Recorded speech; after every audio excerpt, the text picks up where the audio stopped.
Joining me now is Ronan Farrow. He is the reporter who broke the story about President Trump's affair with Karen McDougal and really the remarkable efforts to cover it up. So you see that there. We're seeing the ripple effects from this pattern of behavior of the president. It wouldn't be for me to speculate, the state of mind of the First Lady or whether there's any link between those things. But yes, I think this is a highly significant story on a couple of levels. First of all, because we now have multiple alleged relationships, both consensual and in some cases extending to non-consensual advances of various types, that suggest a pattern of behavior with women, including a shared set of tactics to silence women at times. Catch and kill. Explain what that means and how that played out. Catch and kill is a term that's used by many in the tabloid industry to describe the practice of acquiring the rights to a story with the intention of burying it.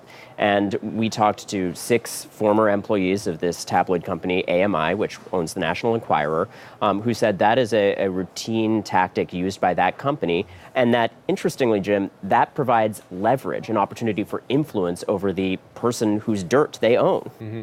And you say that since then, the AMI has reached out to Karen McDougal again, right? To interest of re-signing her to a contract to apparently never publish the story? So they acquired the limited life rights to any affair with a then married man that she had. And a retainer that we obtained with her attorney at the time made explicit that that was a reference to Donald Trump. In the course of the past year since the election, contact had been intermittent. They seemed to resume interest. I think in McDougal's view, anytime there was a risk she was going to speak to the press. Since the Stormy Daniels story broke, there has been a renewed effort to have Karen McDougal sign a new set of contracts. And is it your interpretation from this that AMI, the National Enquirer, has had any interest or intention to ever publish her story here, or is this really part of this pattern of silencing via these payments? Look, AMI had very ample opportunity for input and comment in this piece, and they say very clearly that they did not at any point intend to publish this piece because they did not find the story credible. Mm-hmm. That is their line on the matter. And like you said, you've spoken to employees who contradict that line. That's right. In your reporting, did you hear from anyone that the president, to your knowledge or to their knowledge, was ever aware of these arrangements? We are not reporting that this was ordered by the president, but certainly according to those former employees, this was to the benefit of the president, and in a context of a relationship where the head of this company, David PIKA, has openly said that he is loyal to the president and that he considers the president to be a close friend.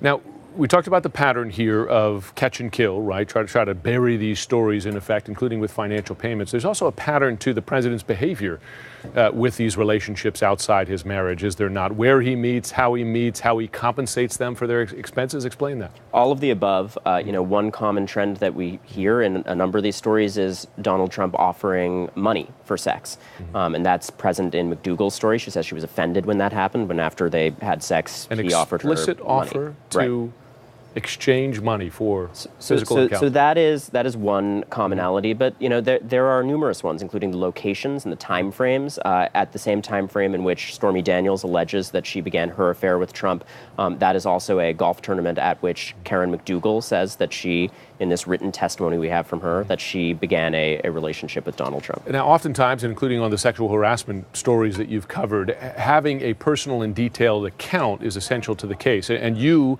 got a handwritten note recounting Karen McDougal's interactions with the president. Explain how you got that and what it detailed. So Karen McDougal feels that she ultimately was, in a sense, cornered into a set of contracts that she finds onerous and exploitative.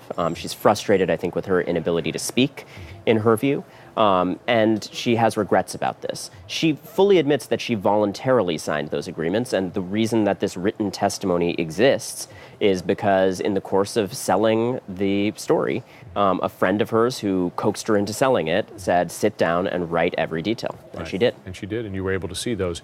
Now, she says, I understand she feels trapped in her silence here. AMI has released a statement saying to some degree that perhaps she's free to speak now, and I know this is a legal question here, but might we hear from Karen McDougal coming out in public with this? So she did speak on the record for this story. The distinction is that she spoke, quite volubly about the condition of being in this contract.